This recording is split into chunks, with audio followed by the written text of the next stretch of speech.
The Gina and Matty podcast. Here at the Bakehouse Cafe at Fountain Plaza, where Gina and I are doing a little OB, as we call it in the biz. OB, you're doing a little cupcake stash. Now, when we first got here, you had 2 stashed. Now you've got 3 stashed. Isn't that what happens when you put cupcakes near each other? They start multiplying? Isn't that what you know who that is? That stinks of the Princess of Patonga. Producer Loz is coming hiding her cupcakes here somewhere. We are out doing our outside broadcast here for the next 20 minutes or so for the Cancer Council's biggest morning tea, Australia's biggest morning tea. We've got cupcakes to give away. Also, we've got some QR codes set up if you'd like to come down and make a small donation, whatever you can, to go towards the Cancer Council. Gina, and you've got a special guest with you. We also have one of my best friends in the whole world who I adore, Jaynie Maloney, who's one of the head honchos of the Central Coast Cancer Council. Is that your job? Is that on your badge? I am. I'm so important. So important. So can you explain to us what this does? Like, just give us some fun facts about the biggest morning tea. Well, not a fun fact, but every 4 minutes someone in Australia is diagnosed with cancer, and the average time of a morning tea break is 4 minutes. So that's kind of where this came from. Not if you work in sales here at Star 104.5. Their morning tea breaks seem to go for an hour. But well, you guys are above average. Yeah, so. sure. Yeah, so look, I guess it's just something that impacts everyone. 1 in 2 people will be impacted by cancer by the time they're 85. So it's a nice way, I suppose, to raise money and awareness and spend time with your colleagues or your friends or your neighbours. And it's a great way for me to go and eat cake at many places today. So you've got to go to lots of other, not just, this is the first stop. I'll be hitting up eating? an egg sandwich at about 10:30 at Broadlands this morning. Can't wait, retirement village. Yeah, so whereabouts else on the coast are you going today having big morning teas that you're going to? So we've got a few. We've got them, they actually run all through May and June. So we've got a big one out at Edelong next week. Yep. We've got one at Broadlands today. We've got Tarragal Glen, lots and lots and lots of places. They're just incredible support here on the Central Coast for things like this. So for workplaces listening right now, they haven't missed their window to do a biggest morning tea. No, they can absolutely do it not. anytime. Yeah, you can register and run it right up until the end of June. How do you register? You register on the Australia's Biggest Morning Tea website. Yep. And then, they'll send you a little host kit. You can put your pretty tablecloth up and run it in your workplace. You can do it with 3 have the people girls or 30. over. Yeah, absolutely. How much money have you raised and how much do you hope to raise this year? I'm not sure where we're sitting at the moment, but I know it's our 31st year, and in that time across Australia, it's raised over $220 million. Wow. It's absolutely insane. It's such a lovely good. thing. Yeah. And do you know how much you're hoping for this year? I don't really know, to be quite honest. It's a really hard one to tell because no one's held them yet. So we sort of... Yeah, I guess, It's starting sort of for today until the end of the month. So... we will see, but across the Central Coast, we do know that we've got some of the most generous people in the state, so they get right on board with all of the things that we do. When I came down to the launch with you in Sydney a couple of weeks ago, we met some lovely little old ladies who'd been doing it for how long?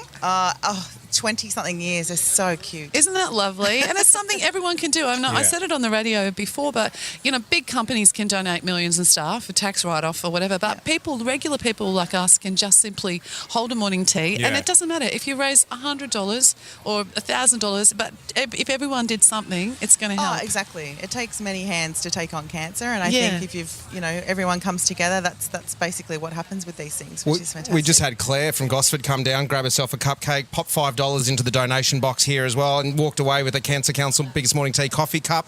We've got those. It doesn't, no matter how big or small the donation, it all goes to helping such a great cause. Absolutely. We can't do what we do in terms of research, in terms of prevention, support and information for patients and advocacy. We cannot do it without the support of the community. Gina and Matty. Speaking of the news with Suze. Yeah. Sometimes there's some news that Suze doesn't use, isn't there? Well, she doesn't have time for everything. No, she's got to squeeze it in. FM news, you've only got a small amount. Yeah. You've got to cherry pick what you're going to do. So sometimes there's news that Suze doesn't use. So that's why I bring you the news that Suze didn't use. Nailed it. Okay. Mary Fowler. Mary Fowler will be honoured with a Barbie doll in her likeness as part of a project announced by Mattel. Incredible. So Mary Fowler, the Matilda star, is one of 9 athletes, including tennis player Venus Williams, that are included in the project.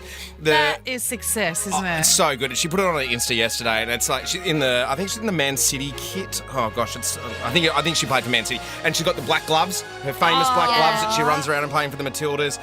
She said a version of herself that has been made by Mattel is when she felt her strongest and most confident. So she's super proud and super stoked to be a part of it. All they need to do now is get a Nathan Cleary doll, and there'd be a Ken doll, and it'd be the matching set.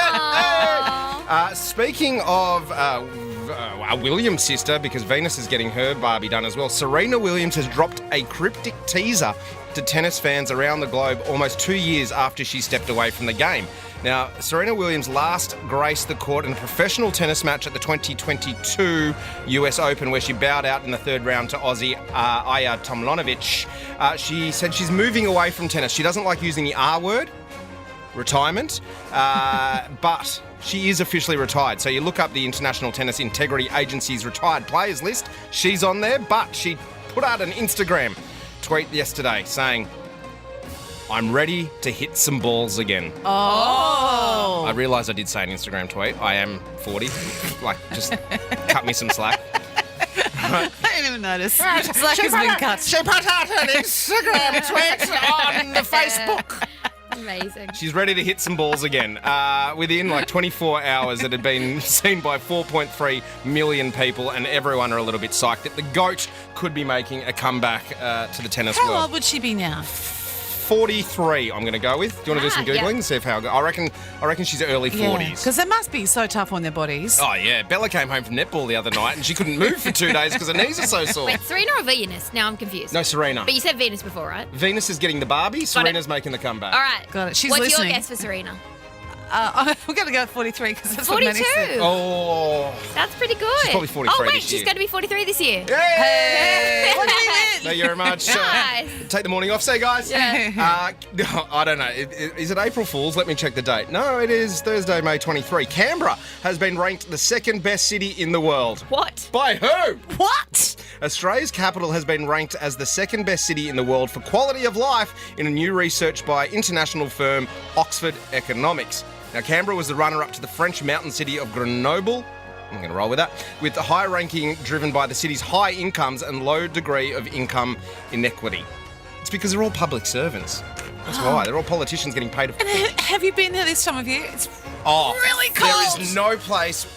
I reckon if you were to picture the worst place on earth, it's Manuka Oval in the middle of winter trying to watch a game of football. So cold. Sleet. So cold. Cold. Horrible. It is very clean, though.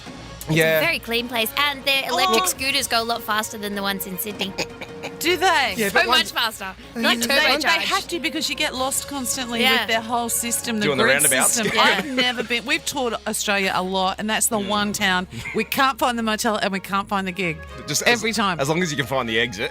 That's amazing. My thing is always, whenever someone says they're going to Canberra, I go, just remember, if you are going to visit Canberra and you wake up needing to do a poo, just hold on to it till the night time so you've got something to do. Because there is absolutely nothing to do in Canberra. Maths fans. Things like that. I know, I was like, oh, that was obscure, but I saw there was a slight bridge. Yeah. Married at First Sight's upcoming 12th season is tipped to be the show's most diverse season yet, with filming. Get this, filming is scheduled to start in the next 8 weeks. It feels like it's already just wrapped up. But It's not too late, Loz. No, I can't. I know. I can't. Well, what That'd be I'm so hearing, scary. is producers are actively pursuing. So that's how they roll. That's how they find everyone these days. Yeah. They scout them. They're actively pursuing transgender and gender diverse participants to star in the Australian version of the reality series for the first time. Turn off the comment section because there's a whole part of the community who are not going to be happy about that. The lengthy application process for season 12 even features an entire section dedicated to quizzing potential cast members if they've ever been in a relationship with someone who identifies as transgender or non-binary, and if they would be open to being matched with someone who is. There we go. Oh. Wow. Yeah. Well, that's good. It's helping the acceptance. 100%. Which is great. The UK version did it last season. They had their first transgender participant in the show as well, and it was a success. Yeah, so great. that's what they're rolling with. All right, this is controversial. Apple Music have announced the 100 best albums of all time. It was chosen by a committee made up of its employees, artists, and industry insiders. The number one album of all time, according. Hope it wasn't the same people that chose Canberra. Well, God, I know. Well, music's like pizza. Not everyone's going to like every flavour, Exactly. but the number one album, according to Apple Music, is The Miseducation of Lauryn Hill. Yeah. The number one album. Number two. You have a guess? You have a guess what the number two album of all time could be? Michael Jackson. one of the. Wow! Thriller, Well Michael done. Jackson, high fives. Amazing. Yeah. This is the biggest album Yeah. for a long time, highest selling album. It might even still be. Yeah. The Lauryn Hill one is throwing me. Yeah. Huh. Good for her. number three. What do you reckon, number 3? You know, I would say Garth Brooks. He massive country star. He was one of the biggest touring artists and selling artists, bigger than Michael Jackson. Really? No Yeah. country artists in the top 10. They obviously didn't even consider that genre. It is Abbey Road by the Beatles. Oh, of course. Yes. Oh, can I have a go at number 4? Yeah, number 4. Number 4 is where I kind of stop, and then I know what other ones are in the top 10 and in the top 20. But yeah, go on, number 4. Beach Boys? Oh, Can I Pet go? Sounds or Animal Sounds? Yeah. No. That's Is it sounds- Beyonce Lemonade? No, it's not. Damn. It is Prince's Purple Rain. okay.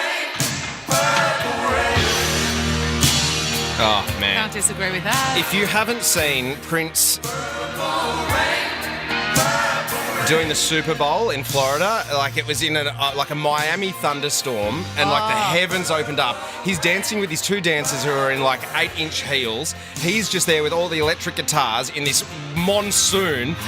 Doing Purple Rain. Purple Rain. It is incredible. It is incredible. Other albums on there were Stevie Wonder, his Songs in the Life of Key, Amy Winehouse's Back in Black, Nirvana was in there as well in the top 10, Lemonade by Beyonce rounding out. Also in the top 20 we had Taylor Swift's 1989, Jay-Z's The Blueprint and Adele's 21. Really surprised the Young Divas self-titled album didn't get in there. I don't know why. Gina and Matty. Now you've got some good news for us. Yes. Old age is starting later. Yes, look, it's been proven. And you remember my neighbour across the road told me the other day he knows why time goes so fast. Yeah, because we're getting older. The older you get, the less you got left, Yeah. and it's speeding up kind of Yeah, thing. yeah, awesome. But middle-aged and older adults believe that old age begins later in life than their peers did decades ago, according to a new study. And I remember my grandparents, I don't know if yours were the same, Maddie, they seemed old all my life, and they didn't really, they didn't do a lot to fight ageing other than eat whole foods and live a very physical life. Bingo and Cinzano were the 2 things my nan swore by. And Bex. But now we do Botox and things like that to look younger. And your daughter even has started like sunscreen on her face. Yeah, she wears an SPF 50 like moisturiser So- every day, part of her morning skincare routine. Can you- She's 9. Okay, it's cheap. Yeah. Can you imagine her generation, what that's going to be like, how Yeah. old age is really pushing back? When I was her age, I was putting reef coconut oil on to get, in Queensland trying to get browner. Well, and the Golden Girls. You think back to watching the Golden Girls, they were in their 50s. Yeah, and they looked now like they were in their 70s. 100%. You're like, 'Cause that's, it was the hair. Yeah, the hair, the fashion. Yeah. I think it's also the way society treated you at that age as well. Things have changed. Yeah, totally. So, yeah, I agree with that. I'm glad you brought up the old and Golden Girls. And looking back at movies and stuff, that like you just said, 50s and 60s, but that's what that we thought they were old.